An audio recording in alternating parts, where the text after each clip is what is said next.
할렐루야 찬양 드리겠습니다. 할렐루야 할렐루야 할렐루야. 와서 하나님께서 행하신 것을 보라. 할렐루야 할렐루야 할렐루야. 내 영혼아 여호와를 송축하라. 내 속에 있는 것들아 그의 거룩한 이름을 송축하라. 여호와께 감사하고 그의 이름을 불러 그가 하는 일을 만민 중에 알게 할지어다. 그에게 노래하며 그를 찬양하며 그의 거룩한 이름을 자랑하라. 여호와를 구하는 자들은 마음이 즐거울지로다. 아멘.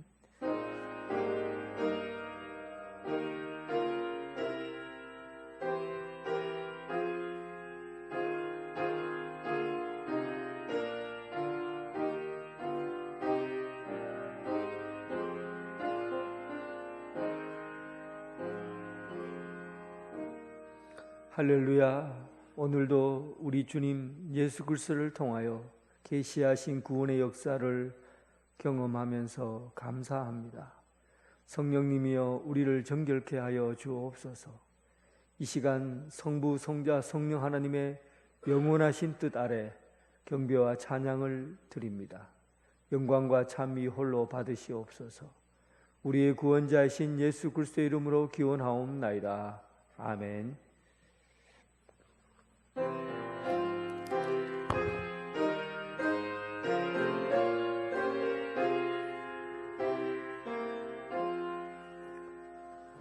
우리 하나님 하늘에 계시니 온천하 만민 주 앞에 찬송하네.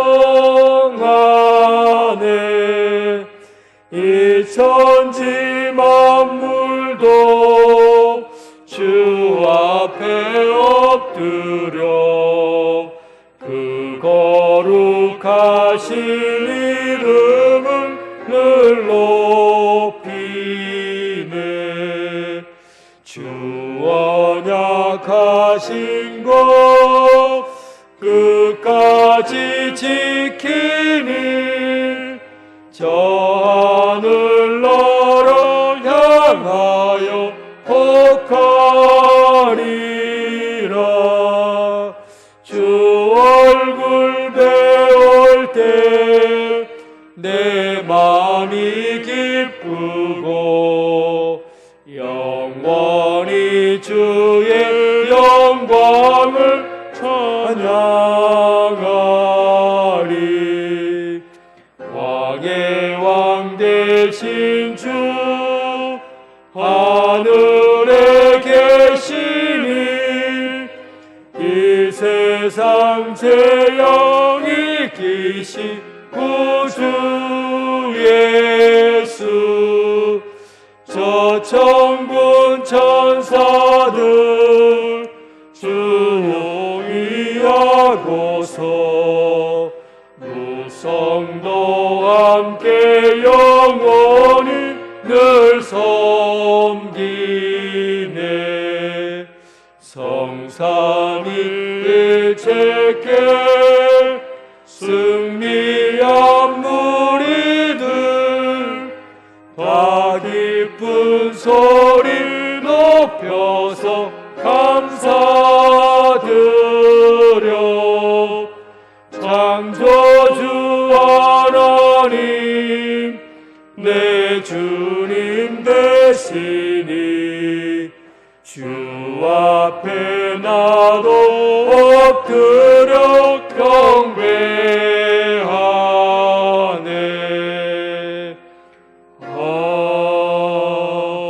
아멘. 사도신경으로 신앙 고백 드리겠습니다. 나는 전능하신 아버지 하나님 천지의 창조주를 믿습니다.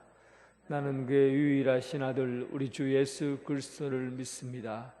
그는 성령으로 잉태되어 동정녀 마리아에게서 나시고 본디오 빌라도에게 고난을 받아 십자가에 못 박혀 죽으시고 장사된 지 사흘 만에 죽은 자 가운데서 다시 살아나셨으며 하늘에 오르시어 전능하신 아버지 하나님 우편에 앉아 계시다가 거기로부터 살아있는 자와 죽은 자를 심판하러 오십니다. 나는 성령을 믿으며 거룩한 공교회와 성도의 교제와 죄를 용서받는 것과 몸의 부활과 영생을 믿습니다. 아멘. 교동문 34번입니다.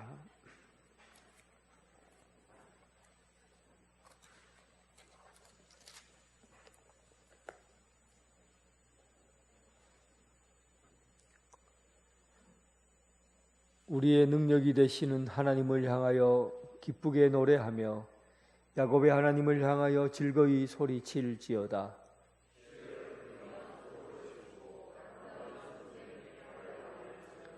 초하루와 보름과 우리의 명절에 나팔을 불지어다. 하나님이 애굽 땅을 치러 나아가시던 때 요셉의 족속 중에 이를 증거로 세우셨도다. 이르시되 내가 그의 어깨에서 짐을 벗기고 내가 고난 중에 부르짖음에 내가 너를 건졌고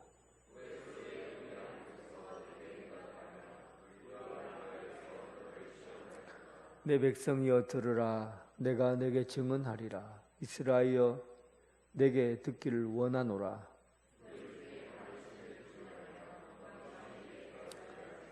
나는 너를 애굽 땅에서 인도하여 낸 여호와 내 하나님이니 내 입을 크게 열라. 내가 채우라 하였으나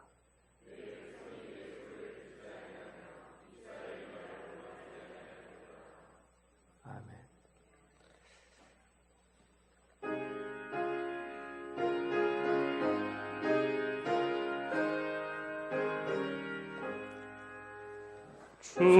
충성 외에는 참 기쁨 없도다. 날 사랑하신 주 늘 계시옵소서. 기쁘고 기쁘도다. 항상 기쁘도다. 나 주께 왔사오니 복주옵소서. 나 주께 왔으니 복주시옵소서. 주 함께 계시면 큰 시험이기네. 기쁘고 기쁘도다. 항상 기쁘도다. 나 주께 왔사오니 복주옵소서. 주 떠나가시며 내 생명 어때네. 기쁘나 슬플 때 늘 계시옵소서. 기쁘고 기쁘도다.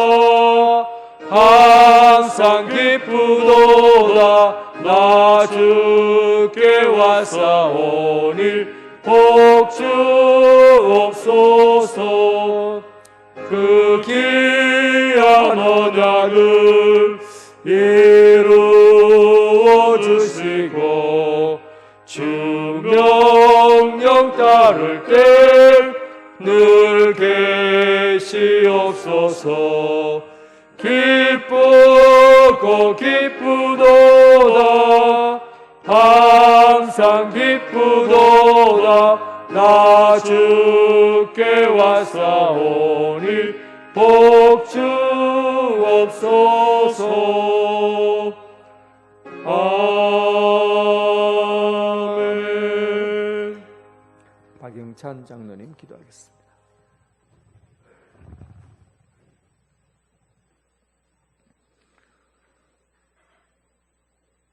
은혜로우시며 거룩하시고 위대하신 하나님 우리 아버지, 하나님 아버지를 찬양하며 두 손 높여 경배합니다. 열매가 알알이 이어가는 좋은 날씨를 주시고 집중호우와 코로나19 가운데도 주님을 바라볼 수 있는 은혜를 주셔서 감사합니다. 또한 오늘도 영혼의 양식과 심령의 진정한 안식을 주시기 위해 불러주시니 감사합니다.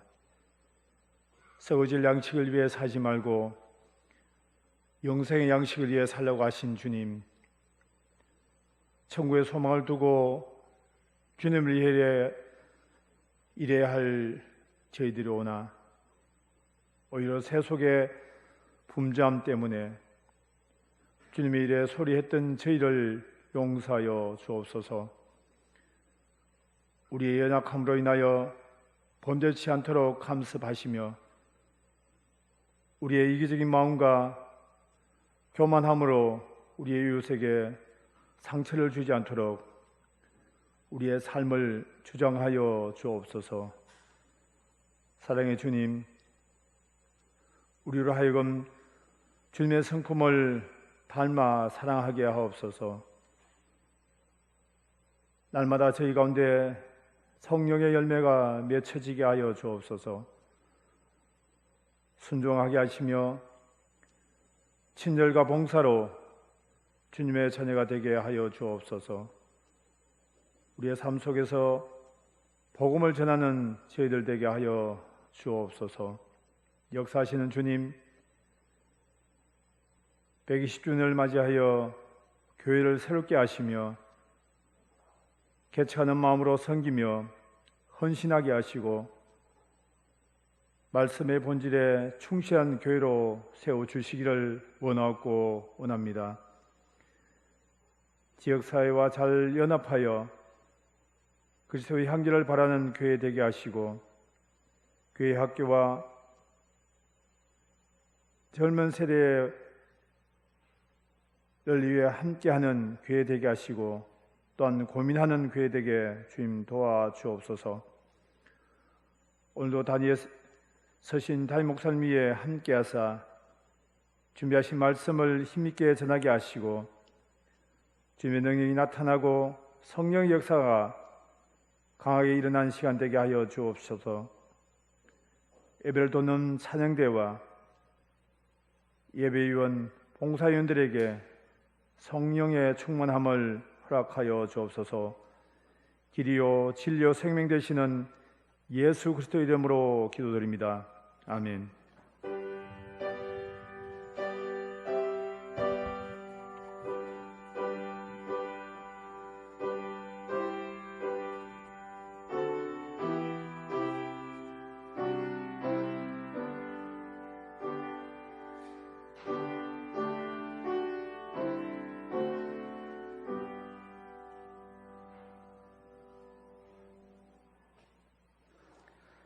성도 여러분 반갑습니다. 주님의 사랑으로 사랑합니다. 우리 교회 처음 오신 여러분을 진심으로 환영합니다. 마련된 환영의 자리에 오셔서 친교를 나누시기 바랍니다. 오늘은 오순절 후 12번째 주일입니다. 제 남성기 헌신 예배가 다음 주일 오후 찬양 예배 시에 있습니다. 기도로 준비해 주시기 바랍니다. 다음 주일은 제107회기 총회 주일입니다. 총회의 역할과 사명을 다할 수 있도록 기도해 주시기 바랍니다. 온라인으로 예배 드리실 분은 오전 11시 30분 유튜브를 통해서 드리시기 바랍니다. 오늘 2부 예배 후에 당회로 모이겠습니다. 각 위원회 모임은 9월 12일 위원회별로 모여주시기 바랍니다. 8월 유료 페스티벌이 오늘 오후 찬양 예배 시간에 있습니다. 8월 생일자는 빠짐없이 참석해 주시기 바랍니다. 교회 창립 120주년 기념 물품 전시회가 연말까지 진행됩니다. 현재 사진 및 물품이 들어온 대로 1층 로비에 전시하고 있습니다. 교회와 관련된 사진이나 물품은 다음 주일까지 받겠습니다. 부목사님께 전해주시고 전시회 후 돌려드리도록 하겠습니다.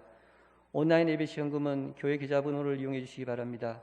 성경 릴레이가 1056쪽지에 진행 중에 있습니다. 많은 참여 바랍니다. 광고 이상입니다. 찬송 부르면서 봉헌하겠습니다.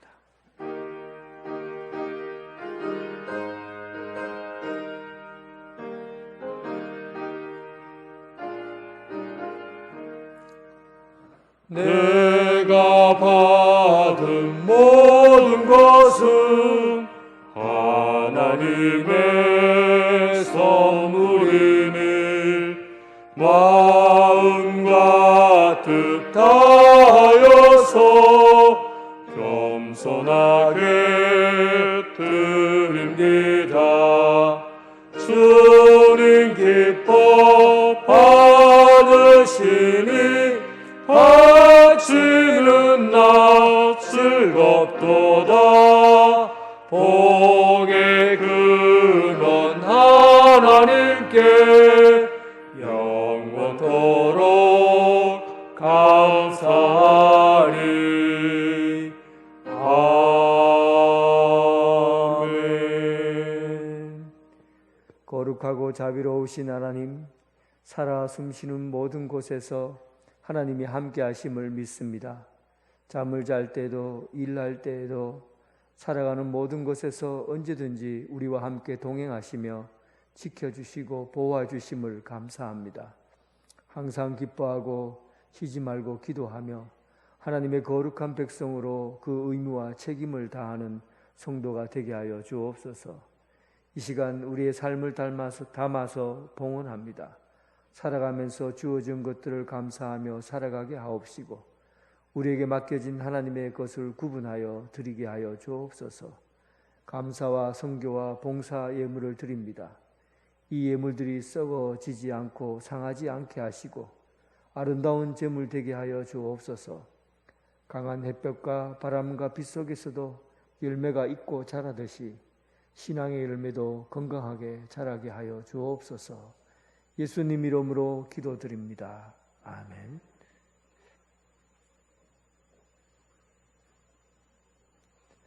하나님께서 우리에게 주신 말씀은 마가복음 8장 22절에서부터 26절까지 말씀입니다.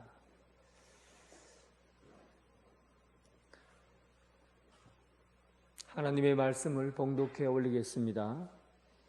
벳세다의 이름에 사람들이 맹인 한 사람을 데리고 예수께 나와 손 대시기를 구하거늘 예수께서 맹인의 손을 붙잡으시고 마을 밖으로 데리고 나가사 눈에 침을 뱉으시며 그에게 안수하시고 무엇이 보이느냐 물으시니 쳐다보며 이르되 사람들이 보이나이다. 나무 같은 것들이 걸어가는 것을 보나이다 하거늘 이에 그 눈에 다시 안수하심에 그가 주목하여 보더니 나아서 모든 것을 밝히 보는지라.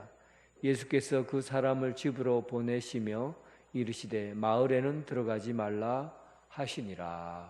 아멘.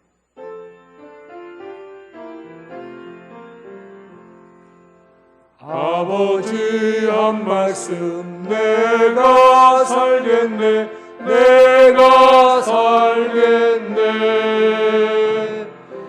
아멘 아멘 아멘 아멘 아멘.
아멘. 네, 주님의 평강이 여러분들과 함께하기를 바랍니다.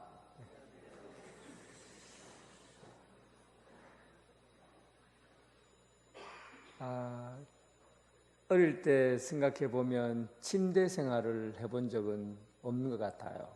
그냥 바닥에서 잠을 자고, 침대 딱딱한 바닥에서 잠을 자고 침대에서 자본 적이 없어요. 어느 날 친구 집에 놀러를 갔는데 그 집에서 자고 오는 그럴 때가 있었어요. 아주 잘 사는 친구 집이었어요. 그 집에 침대가 있는 거예요. 그날 밤에 그 침대에서 잠을 자는데 내가 시계도 아닌데 뱅뱅뱅뱅 돌고 있는 거예요. 잠자리가 불편하니까. 쭉 밤새도록 돌다가 침대에서 쿵 하고 떨어졌죠. 그래서 침대가 좋은 줄 알았는데 밤새도록 뒤척이다가 뱅글뱅글뱅글 돌다가 그냥 침대에서 쿵 하고 떨어진 겁니다. 그리고 나서 그 다음 날 집에 돌아와서 잠을 자는데 바닥을 내가 이렇게 만지는 거예요. 그리고는 바닥이 있다는 게, 바닥을 안다는 게 참 좋구나. 바닥을 알고 산다는 게 참 좋구나. 그리고는 제가 호떡처럼 이렇게 뒤집어 갖고 바닥에다 탁 손을 얹고는 바닥을 끌어안고 행복하게 그날 밤에 잠을 잤어요. 바닥이 있다는 것, 바닥을 안다는 것이 기분 좋은 거예요. 안전한 거죠. 그래서 우리 신앙생활도 여러분, 내가 어느 단계에 있는가, 내가 디딜 바닥이 어딘가를 알면은 그 사람은 희망이 있어요. 그때부터 시작하면 되는 거예요. 그런데 바닥을 몰라요. 지금 내가 얼만큼 내 인생이 떨어져 있는지 몰라요. 그러면 그 사람은 인생의 그 희망과 가망성이 없는 거예요. 위기예요. 내가 바닥이 어느 쯤인가? 내가 디디고 있는 게 바닥인가? 이걸 아는 것만 해도 그 사람에게는 가능성과 희망이 보여지는 거죠. 신앙생활은 보이지 않는 단계가 있습니다. 우리는 지금 내가 어느 단계에 와 있는지, 어느 수준에 와 있는지 모르지만은 스스로 그 단계를 점검해 봐야 돼요. 내가 지금 어느 바닥에 있는가? 어느 바닥에 있는가? 이것을 알면서 믿음 생활을 해야 그 다음에 행보를 할 수가 있어요. 그 다음 발걸음을 내디딜 수가 있는 거죠. 오늘 예수님께서 벳세다에 이르렀는데 그때 맹인 한 사람을 사람들이 데리고 와서 예수님 앞에 손대시기를 간구했습니다. 이 벳세다라는 곳은 원래 그 이름의 뜻이 고기 잡는 집, 어부의 집이라는 뜻을 가지고 있어요. 갈릴리 해변에서 북쪽으로 조금 올라가면 이 벳세다라는 곳이 있습니다. 그런데 이곳에서 고기 잡는 집, 어부의 집, 그러니까 고기 잡고 그리고 고기를 잡는 그 어부가 사는 마을이라고 하면 눈이 먼다는 것이 얼마나 삶이 불편하겠어요. 고기를 잡아서 살아야 되는 마을에 있다는 것 자체가 눈이 멀어서는 도저히 살 수 없는 그런 삶이잖아요. 그런데 그는 눈이 멀었어요. 그리고는 예수님이 오시자 사람들이 그를 데리고 그의 눈을 고쳐주기 위해서 예수님께 데려가신 겁니다. 그런데 이 본문이 어디에 위치해 있는가? 이걸 좀 알아야 돼요. 이 본문은 예수님의 제자들이 예수님을 이해하지 못했던 부분, 예수님께서 헤롯의 누룩과 바리새인의 누룩을 조심하라고 했을 때 예수님의 그 은혜와 믿음에 대해서는 깨닫지 못하고 단순히 눈앞에 있는 빵에 대해서 관심을 가졌던 그 어리석은 신앙생활하는 제자들을 향해서 예수님께서 하신 말씀이 아직도 깨닫지 못하느냐? 아직도 깨닫지 못하느냐? 그리고는 오늘 이 한 맹인을 데려와서 치료하는 그 내용이 있고 그 뒤에 내용이 제자들 중에서 베드로에게 이제 네가 나를 누구라고 하느냐 하니까 베드로가 주는 그리스도시요 살아계신 하나님의 아들이시니다라고 예수님에 대해서 알고 고백하는 제 내용이 나와요. 그러니까 이 중간에 있는 내용은 어떤 내용이겠어요? 이 맹인이라는 이 사람을 통해서 우리의 신앙이 지금 어떤 모습을 띠고 있는가를 보여주려고 하는 겁니다. 그러면 이 맹인은 지금 어떤 단계에 있습니까? 아무것도 보지 못하는 단계예요. 어쩌면 인생에 있어서도 바닥이지만 신앙에서도 바닥이에요. 아무것도 보지 못하니까. 예수님께서 진리이시고 생명이시고 길이신데 예수님에 대해서 전혀 들어본 적이 없고 예수님에 대해서 잘 몰라요. 그러면 이 사람의 신앙은 예수님을 모르는 사람, 신앙의 바닥이라고 볼 수 있습니다. 그런데 이 예수님께서 이 맹인의 손을 붙잡으시고 마을 바깥으로 나가셨어요. 예수님께서 손을 잡고 왜 바깥으로 나갔을까? 맹인이 사람들 앞에서 이 맹인을 고치려고 하면 그냥 딱 그 자리에서 사람들이 있는 데서 눈을 뜨라 하시면 눈을 딱 뜰 거 아니에요. 그런데 오늘 본문에 보면 예수님이 그를 데리고 바깥으로 나갔다고 되어 있어요.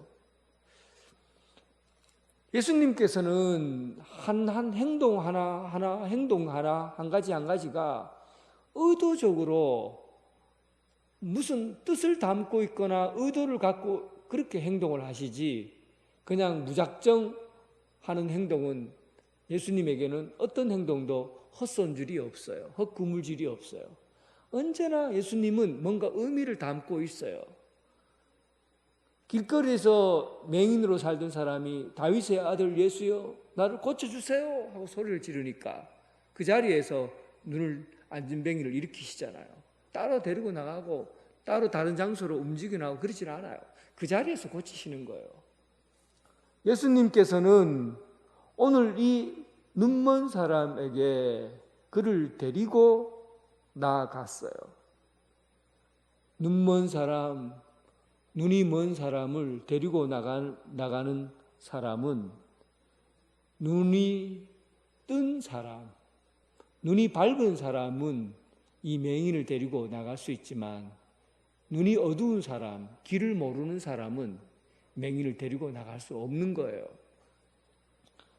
제가 잘 아는 시각장애인 있죠. 지난번에 우리 교회에 와서 설교했던 목사님, 그분하고 제가 좀 친하게 지내잖아요. 어느 날 제가 10분 정도 거리에 되는데 차를 타고 갈 수 없는 짧은 거리이기 때문에 제가 그분을 모시고 짜장면집으로, 중국집으로 데리고 가게 되었어요. 모임 장소에서 엘리베이터를 타는데 제가 여기는 손을 잡고 엘리베이터 앞입니다. 문을 착 열려요. 엘리베이터 문이 열렸습니다. 타세요. 그리고 내가 버튼을 누르고 있다가 타면은 1층이 눌렀습니다. 그리고 1층 문이 착 열려요. 엘리베이터 앞에 다리를 좀 크게 벌리세요. 탁 건너고. 그리고는 나가다가 계단이 있습니다. 계단 한 칸이에요. 한 칸 딱 내리고. 그리고 또 한참 걷다가 신호등입니다. 초록불이에요. 건너고. 짜장면집 문이 열렸습니다. 들어가세요. 의자에 앉으세요. 이렇게 안내를 하면서 10분을 걸어갔어요. 그런데 여러분, 저는 눈이 밝아요. 그러나 이 목사님은 시각장애인이에요. 눈이 어두워요.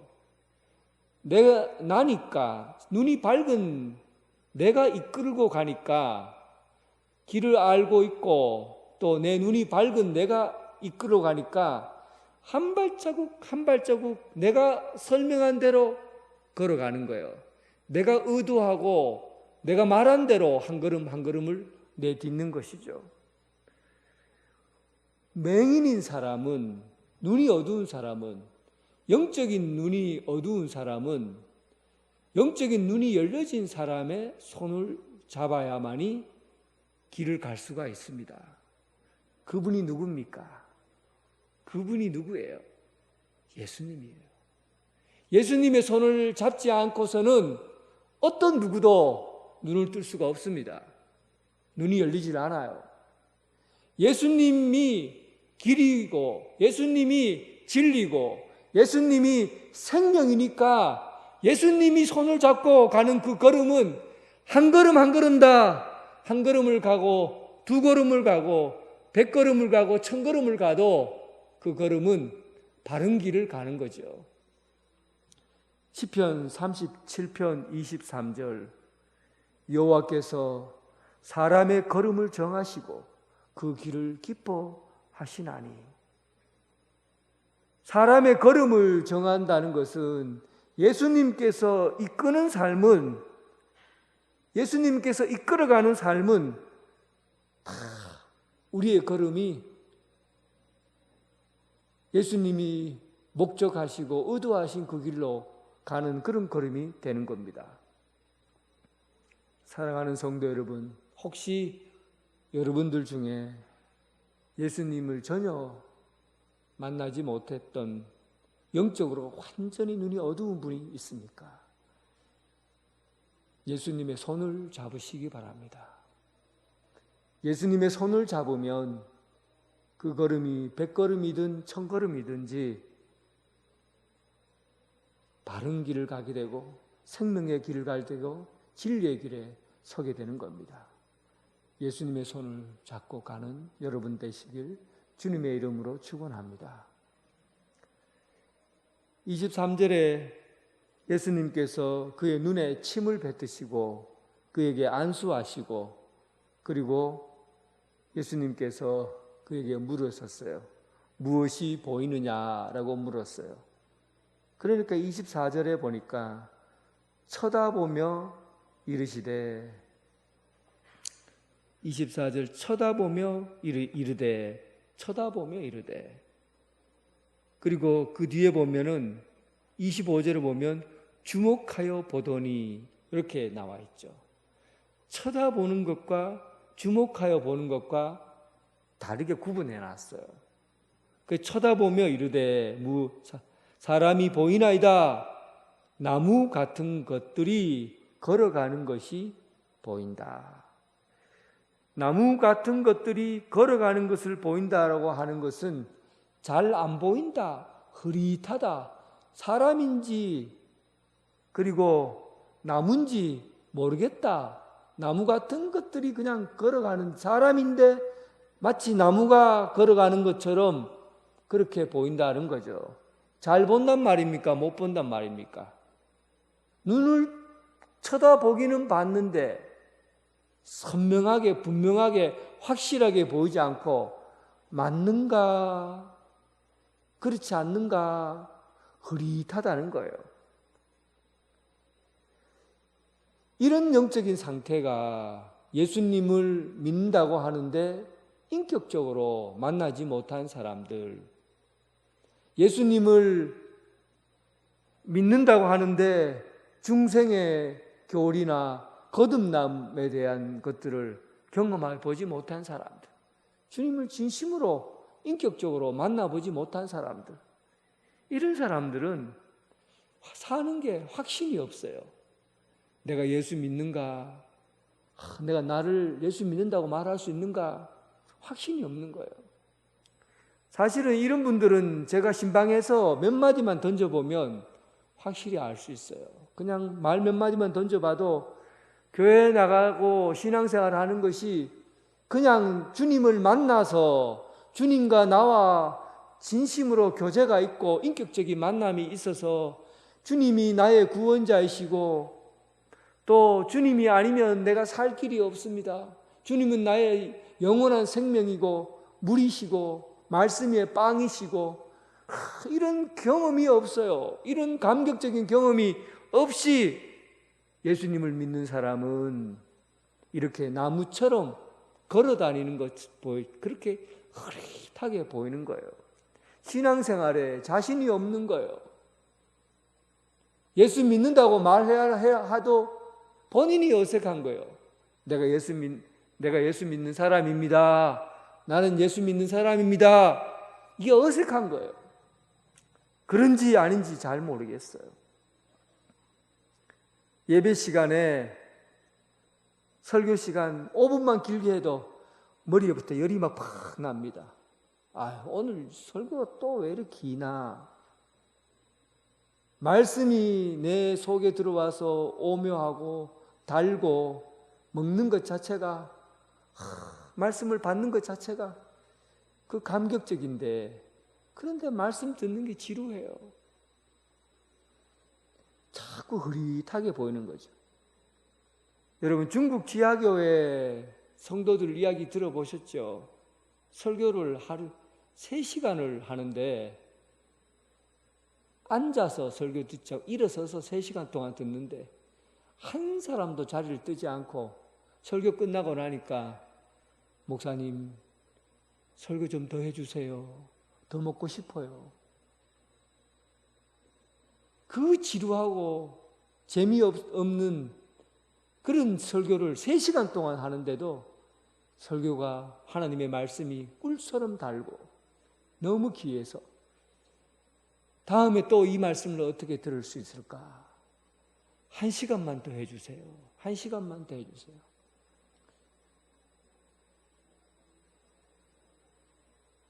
우리는 하나님의 말씀을 들으면 예배를 들으면 이 예배 시간이 얼마나 소중하고 이 예배를 통해서 주님이 얼마나 나에게 깊이 관여하고 계신가 감격이 있어야 되는데 빨리 마치고 나서 내 하고 싶은 것 해야 되겠다.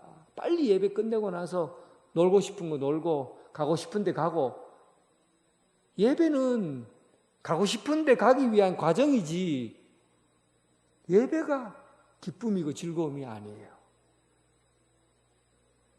하나님을 예수님을 알기는 아는데 인격적으로 만나지 못한 거예요. 그러니까 흐릿하게 보여요. 이런 신앙의 단계 요한계시록에는 이런 신앙의 단계를 라오디게아 교회라고 그래요. 라오디게아 교회는 뜨뜻미지근한 교회, 뜨겁지도 않고 차갑지도 않는 미지근한 교회를 두고 하는 얘기입니다. 아예 안 믿으려면 믿지 않는다고 하면은 아예 안 믿는다고 하면 복음의 기회를 얻잖아요. 저 사람 안 믿는 사람이구나. 예수 전해야 되겠다. 이런 기회를 얻잖아요. 그런데 믿는 것 같은데도 안 믿는 사람처럼 행동하니까 복음의 기회를 잃어버리는 것이죠. 아예 여러분 뜨겁게 믿음 생활 하시기 바랍니다. 주님을 사랑하되 뜨겁게 사랑하시기 바랍니다. 예수님이 우리를 사랑하기 위해서 자기 목숨을 내놨잖아요. 뜨거운 피를 흘리셨잖아요. 그 사랑이 우리의 신앙의 모판입니다. 모판. 모를 심을 때 이미 모에 그 씨앗, 모가 자라 있는 그 모판, 그 우리의 신앙이에요. 예수님이 우리의 신앙의 모판이에요. 목숨을 내어놓고 사랑하셨던 그 사랑이 우리 신앙의 모판이라고요. 뜨뜻미지근한 신앙이 아니라 뜨겁게 사랑하는 신앙. 여러분, 이런 신앙의 단계에 있는 분들 변해야 합니다. 여러분, 변해야 됩니다. 변하지 않으면 라오디게아 교회처럼 주님께서 너희 촛대를 옮겨버리겠다. 교회를 없애버리겠다는 얘기예요. 예수 믿어도 소용없다는 얘기입니다. 그런 믿음은 아예 없애버리겠다는 얘기예요. 믿어도 믿는 것 같지 않고, 말씀을 들어도 말씀을 듣는 것 같지도 않고, 찬양을 해도 찬양을 하는 것 같지도 않고, 봉사하고 섬겨도 섬기는 것 같지도 않고, 예수 믿는 사람인데 예수 믿는 사람처럼 행동하지 않는 이런 믿음을 촛대를 옮겨버리겠다. 이런 나무같이 흐릿한 믿음. 그래서 예수님께서 또 이런 쳐다보고 있는 그 사람에게 다시 그 눈에 안수해서 기도하니까 그가 주목하여 보았다. 여러분, 예수님이 신앙을 이렇게 단계적으로 표현하고 있는 모습은 예수님이 의도적으로 이렇게 하신 거예요.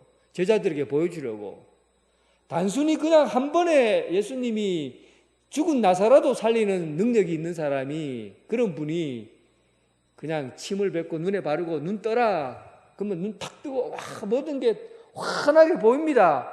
이렇게 할 수 있지 않겠어요? 그런데 왜 흐릿하게 보였다가 그 다음에 또 기도하니까 눈을 뜨고 주목하여 보더니 선명하게 보여요. 모든 것이 다 잘 보였다. 그렇게 되어 있어요. 안경점에 가면 눈에 맞게 도수를 맞추잖아요.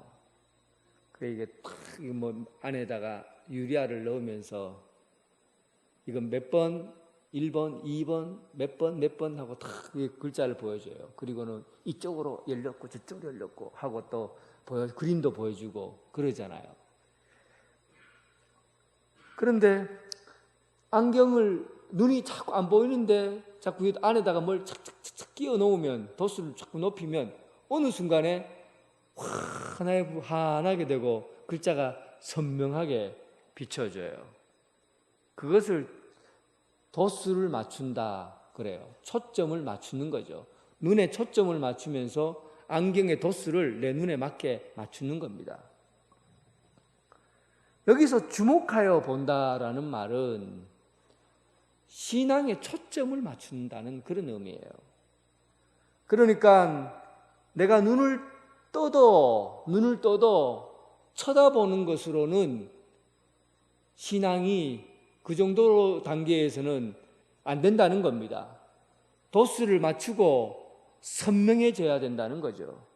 주목하여 봐야 된다는 그런 겁니다. 제가 슬픈 빙하의 시대라는 책에서 본 거예요. 슬픈 빙하의 시대라는 책이 한번 거기에 내용이 잠깐 정리되어 있는데 여러분들에게도 이 내용이 딱 오는 사람들은 나이가 든 사람입니다. 제가 한번 읽어볼게요. 적용이 되는 사람이 있고 그렇지 않은 사람이 있어요.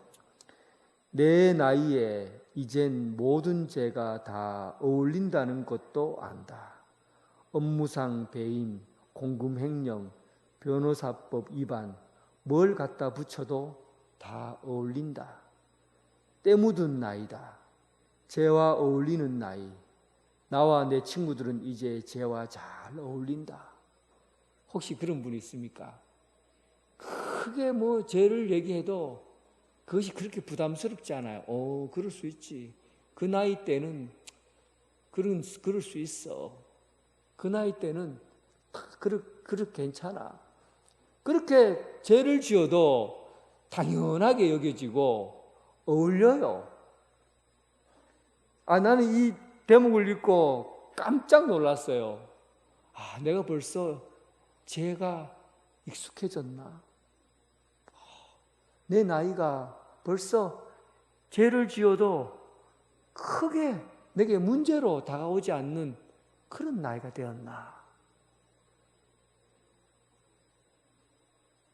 어릴 때 한번 생각해 봐요. 우리 어릴 때 제가 어릴 때 그 얘기 했잖아요. 길 가다가 20원 주워서 그 주머니에 숨겨놨다가 마음에 찔려갖고 나중에 경찰서에 가갖고 내가 길 가다 돈 20원 주웠는데 마음에 찔려서 가져왔다고. 그리고는 20원 주인 찾아주라고. 어릴 때는 죄 하나도, 사소한 것 하나도, 작은 것 하나도 가슴이 찔려요. 근데 나이가 들고 나니까 이게 죄를 어느 정도 지어야 이게 뭔가 감동이 오는지 죄들이 자꾸 평범해지는 거예요. 감각이 무뎌지는 거죠. 이게 인생을 살다 보니까 죄에 대한 감각도 자꾸 무뎌지는 거죠. 사실은 감각이 무뎌지는 거예요. 신앙생활에서 여러분, 이게 우리가 흐릿해지고 이게 나무같이 이렇게 흐릿하게 사람이 나무같이 보이고, 이것은요 습관적으로 나이가 들면서 자꾸 자기 욕망에 더 많이 이끌려 살게 되는 거예요. 욕망에 이끌려 살고 세상 것에 자꾸 몸을 담게 되면서 죄에 대해서 예민해지지 못하고 무감각해지니까 그 죄성이 자꾸만 쌓여 있는 것이죠. 그래서 사람이 선명하게 보이지 않고 흐릿하게 보여지는 겁니다. 초점을 맞춰야 돼요. 주목하여 본다. 눈이 환하게 열리려면 초점을 맞추어야 됩니다. 도수를 조정해야 돼요. 안경점에 가서 도수를 맞출 때 그 컴퓨터로 이렇게 맞추는 거, 기계로 맞추는 거 있죠. 그거 다 보셨어요? 딱 보면 저 끝에 나무 한 그루가 또 서 있잖아요. 그런데 나무 한 그루가 처음에는 막 이렇게 쫙 옆으로 벌어졌다가 조여졌다가 여러 개로 보였다가 쭉 안으로 보였다 하다가 나중에 찍찍찍찍 소리가 나면서 쫙 초점이 맞춰지고 그리고 여러 개가 하나로 탁 보여져요. 그러면 됐습니다. 그러잖아요. 여러 개가 하나로 탁 모아질 때 이 도수가 맞는다고 그럽니다. 근데 우리가 생각하고 판단하고 살아가는 우리 마음을 가만히 보면요, 이 마음이 이 하나로 탁 모아지는 게 이게 진짜 어려운 일인 것 같아요. 그래서 헨리 나우엘이라는 사람은 내 생각은 원숭이들이 계속 오르락내리락 하는 바나나 나무와 같다, 그런 말을 했어요. 그러니까 내 마음과 내 생각을 들여다보면 마치 원숭이들이 바나나 나무에서 이리 뛰고 저리 뛰고 날 봐달라고 요리 뛰고 저리 뛰고 하는 것처럼 내 안에 생각들이 마구잡이로 막 뛰어다닌다는 겁니다. 그래서 이 마음을 하나로 탁 모아서 한 가지 생각으로 탁 모으는 게 굉장히 어려운 일인 거예요. 그래서 이런 것들을 종교계에서는 마음을 단순하게 하는 거라고 해서 모든 종교가 이 마음이, 우리 인간이 생각들이 막 원숭이처럼 막 이리저리 막 뛰어다니니까 대부분의 많은 종교들은 마음을 하나로 모으려고 시도를 합니다. 그 훈련이라고 하죠. 훈련을 통해서만 가능하다고 보는 거예요. 그래서 불교에서는 이런 훈련을 명상이라는 걸 사용해요. 그래서 내 자신을 들여다보면 하루도 수백 개의 생각들이 막 이리 뛰고 저리 뛰고 내 마음이 어떤지, 내 생각이 어떤지, 내 중심이 어떤지 전혀 찾아볼 수 없을 만큼 막 뛰어다니거든요. 그래서 불교는 명상이라는 거 하고, 인도는 고행, 인도의 종교들은 많은 부분에서 고행을 하죠. 그래서 굴 속에 들어가기도 하고 나무 위에 올라가기도 하고 다리를 한 발자국만 들고 기도하기도 하고 별의별 사람이 다 있어요. 뭐 때문에? 마음을 하나로 단순화시키기 위한 훈련이에요. 그런데 오늘 여러분, 주님께서 말씀하시는 주목하여 보니라는 것은 우리가 들어있는 이 마음의 생각들을 하나로 모으려고 하면 명상을 하거나 묵상 다리 나무 위에 올라간다거나 굴 속에 들어간다거나 그렇게 해서 되는 문제가 아니라는 겁니다. 사도 바울도 이런 부분에서 이렇게 얘기했어요. 사도 바울 같은 사람도 내 안에는 육신의 정욕과 성령의 욕구가 싸운다. 그래서 사도 바울 같이 그 뛰어난 사람의 마음도 원숭이가 있는 거예요. 이리저리 뛰어다니는 자기 욕망과 자기 욕심을 봐달라고 하는 그런 원숭이가 내 속에 들어있는 거죠. 그래서 이것을 어떻게 하면 이 마음속에 있는 원숭이를 잡을 수가 있을까? 이리저리 뛰어다니는 이 욕망과 정욕의 생각들을 어떻게 깨끗하게 제거하고 하나님 말씀으로 하나님 예수님을 바라볼 수 있을까? 어떻게 하면 이게 가능할까? 마음을 하나로 할 수 있을까? 사도 바울이 에베소의 교회에 보내는 편지에서 남편들에게 너희는 아내를 사랑하라 하면서 이렇게 얘기했습니다. 이것을 위하여 아내를 사랑하면서 어떻게 해야 되느냐? 곧 물로 씻어 말씀으로 깨끗하게 해야 된다. 물로 씻어 말씀으로 깨끗하게 해야 된다. 결국은 우리 기독교 또한 사도 바울이 이야기하는 이 마음의 여러 가지 생각들, 잡념들을 어떻게 이 욕망을 제거할 수 있느냐 하면 하나님의 말씀으로 깨끗하게 씻어야 씻겨 내려간다는 겁니다. 원숭이를 잡는 것은 하나님의 말씀으로 내 속에 있는 정욕과 생각들을 깨끗하게 씻을 수 있다는 겁니다.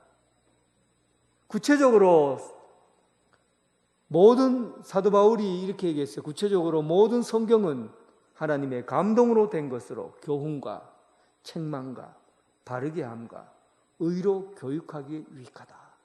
그러니까 내 속에 있는 것들, 이 이리저리 욕망으로 날뛰는 것들을 바른 교훈과 책망과 교훈과 바르게 함, 말씀이 우리의 삶을 정결하게 하고 깨끗하게 하게 하고 또 왜곡된 생각을 똑바로 가르쳐 주는 것은 오직 말씀밖에 없다는 거예요. 하나님의 말씀으로 여러분 초점을 맞추어야 됩니다.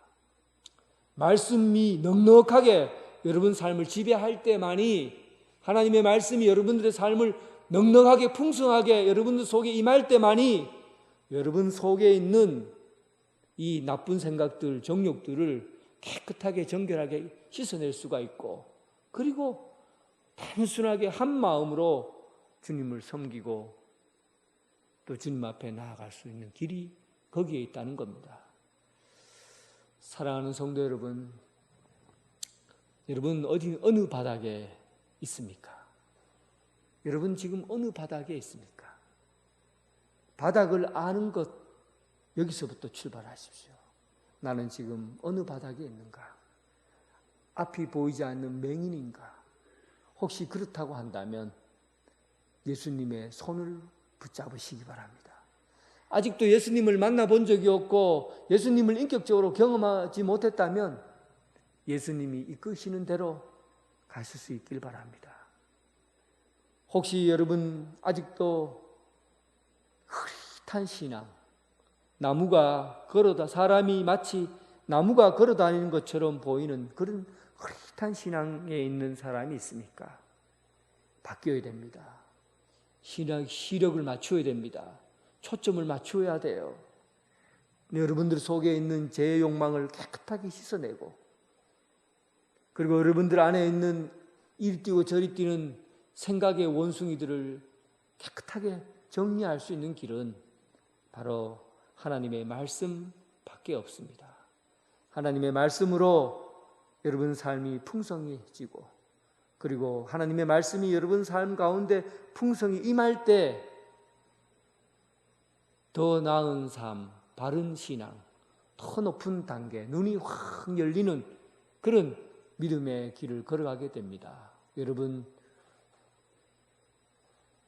말씀 안에서 풍성해지고 넉넉한 믿음 생활해 갈 수 있기를 주님의 이름으로 축원합니다. 하나님 아버지, 감사합니다. 우리는 예수님을 인격적으로 만나지 못해서 주님과 교제하고 주님과 함께 동행하는 그런 삶을 살지 못해서 이리저리 방황하며 헛된 세상의 길을 걸어갈 때가 있습니다. 오늘 이 시간 주님을 만나게 하여 주옵소서. 주님과 함께 대화하고 교제 나누고 주님을 경험하는 그런 밝히 예수님을 알아가는 시간 되게 하여 주옵소서. 하나님 아버지, 우리는 아직도 우리 마음속에 욕망과 정욕의 원숭이가 이리저리 뛰어다니고 있습니다. 주님의 말씀에 주목하기보다는 세상의 일들에 쫓기어 세상의 일들을 따라서 살도록 그렇게 내 머릿속에서 온전히 이렇게 저렇게 뛰어다닙니다. 하나님 말씀으로 바르게 믿고 교훈하고 주님의 말씀으로 책망을 듣고 깨끗하게 씻음받는 시간 되게 해 주셔서 하나님의 말씀으로 내 삶이 바르게 교정되고 정결하게 되고 그래서 눈이 밝아져서 주 예수 그리스도를 바르게 믿고 성장해가는 성도 되게 하여 주옵소서. 예수님 이름으로 기도드립니다. 아멘. 다 함께 일어나셔서 주님께 찬양드리겠습니다.